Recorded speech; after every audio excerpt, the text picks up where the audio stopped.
മുലപ്പാൽ കൂടാനുള്ള മരുന്ന് നമ്മുടെ കമ്പനിയിലുണ്ട് സാർ. ഞാൻ ഇന്ന് വന്നു കഴിഞ്ഞാൽ പരിചയപ്പെടുത്തി തരാം, അതിൻ്റെ ഡീറ്റെയിൽസ് തരാം. സാർ ഓക്കെ, ഞാൻ വരാം, ഉച്ചയ്ക്ക് വരാം. അളിയാ എന്നാ രാവിലെ തന്നെ. ഒന്നുമില്ല, അപ്പൊ അങ്ങനെ വിളിച്ചിട്ട് വന്നതാണ്.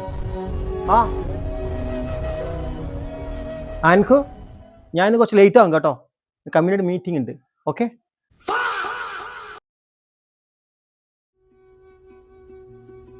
എല്ലാണേ നീ B.Ed എല്ലാം കഴിഞ്ഞതല്ലേ, എന്തെങ്കിലും ഒരു സ്കൂളിലായിട്ട് നോക്കൂടെ? വെറുതെ ഇങ്ങനെ വീട്ടിൽ ജോലിയും ചെയ്തിട്ട് ഇങ്ങനെ കഷ്ടപ്പെട്ടിട്ട്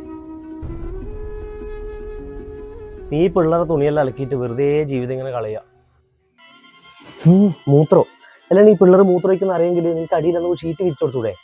പിള്ളേരോട് എത്ര പറഞ്ഞാലും കേൾക്കൂല. അച്ഛനെയും കെട്ടിപ്പിടിച്ചിട്ടേ കിടക്കുള്ളൂ. താഴെ കിടക്കാൻ പറഞ്ഞാൽ അതും കിടക്കൂല. അനക്ക് പറയാൻ പറ്റുക പിള്ളേരല്ല, പിള്ളേർ അച്ഛനെ